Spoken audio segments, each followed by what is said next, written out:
Hello and welcome back, YouTubers, to another episode of Pokemon Theories. I'm your host, Protomario, and this is the show where we discuss theories ranging from Red being a ghost to why the heck Jinx looks the way she does. Today's episode of Pokemon Theories is brought to you by Photoshop for Us. I'll have a link in the description below.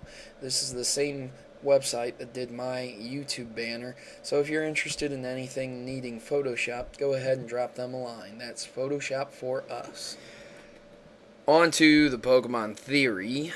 Today's theory is over Pokeballs. Specifically, how do Pokemon live inside of Pokeballs?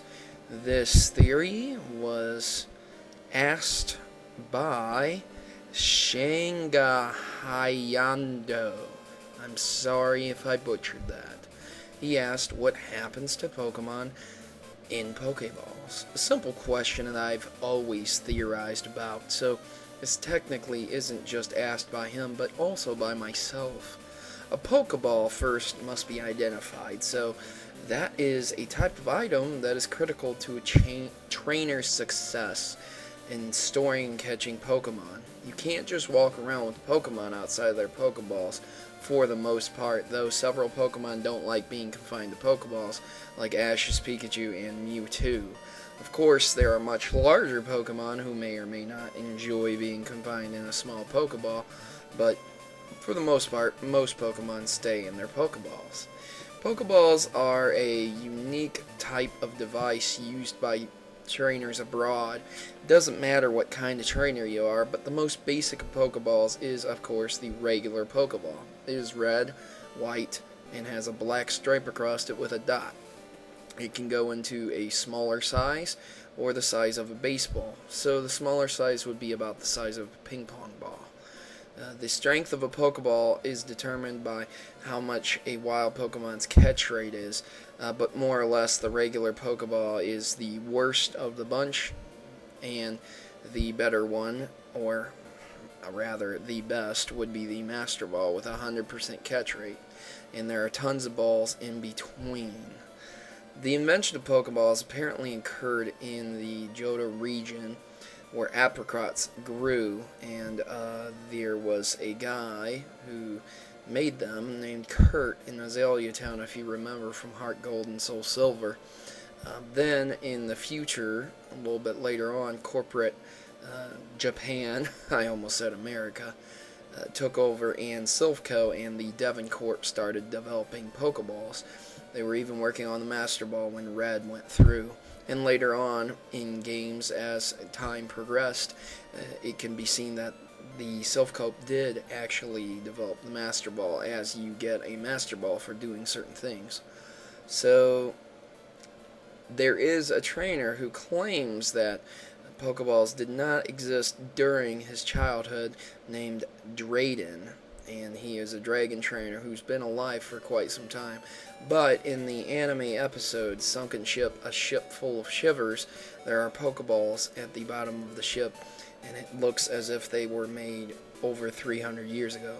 So now that we know about the basic premise of Pokeballs, let's talk about the different types of Pokeballs. As I stated already, there are Master Balls and Pokeballs, but there's also Great Balls and Ultra Balls. These four varieties of balls are no different from each other than the fact that they are easier to catch Pokemon, not necessarily heavy or big Pokemon. You see, back in the day, big and heavy Pokemon were not able to be captured very easily or well with Pokeballs, and they had to make custom Pokeballs. There's also custom Pokeballs for events like Safari Zone and Park Hunts. There are other balls specifically made for fishing and catching dark or Pokemon who are confined to caves. But specifically, I'm targeting the heavy ball, as it is a Pokeball that is specifically crafted to create a suitable environment for heavy Pokemon so that they don't want to break out. So this is how a Pokeball works.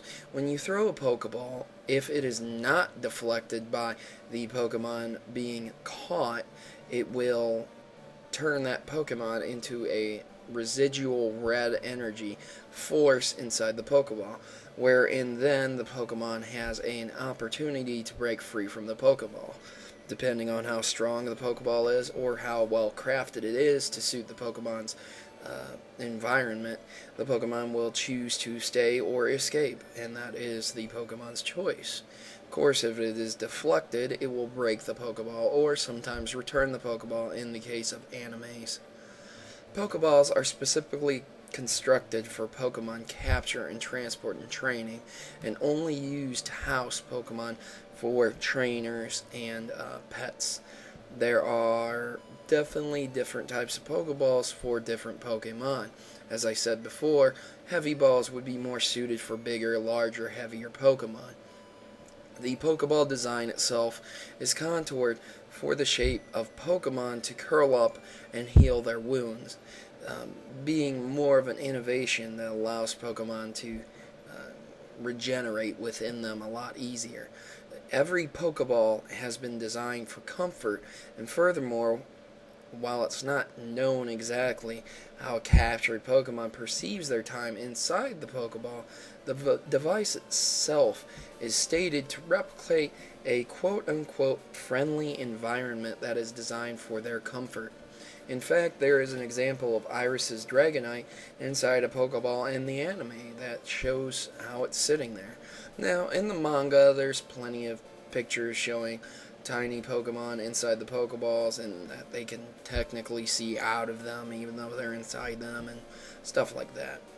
As made mention, the generic Pokeball design is not consistent and has been remodeled over time. There's definitely different types of normal Pokeballs, and there also have been very unique Pokeballs created to capture very strange Pokemon like the spoon and the weird cone thing for capturing the giant Alakazam and Gengars, and of course the Dark Device and the Unearthly Urn, which were adapted to capture massive Pokemon and evil Pokemon.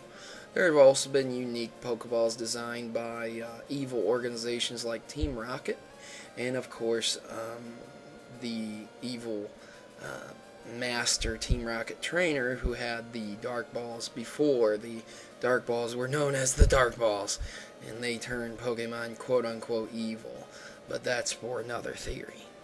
Overall, my theory is that every time a Pokemon is captured inside a ball, they live in a fantasy, dream-like world where they have everything in the environment that they could possibly want. More or less, while Pokemon are inside their Pokeballs, they don't need to eat or use the bathroom, and they have no desires to battle or anything of that nature because they're designed for comfort. I mean, there are even mentions of Pokemon trainers like Bugsy referring to his quote-unquote capture net as being, kind of like inside a Pokeball or something like that. I don't know. That's one of the weirder mentionings of how Pokeballs work, so I wouldn't go off of that.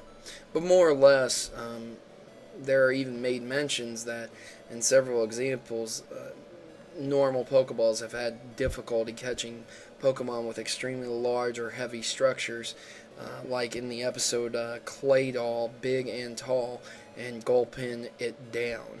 So, as more technologies go along, we discover ways to capture Pokemon a lot easier and better. So that's my theory, guys. Pokeballs are basically used to capture Pokemon and resemble an environment friendly. So if you capture a bug Pokemon in a netball, it would probably be better for them than a regular Pokeball. But again, as I stated before, there's not a Pokeball for every Pokemon's environment. Like there's not a Dragon Ball. But there is a Dusk Ball for Pokemon who like the dark and who like dark caves. There's a Dive Ball for Pokemon who like deep water, things of that nature. There's a Park Ball for Pokemon who enjoy the park and park catching contests. So that's my synopsis, guys.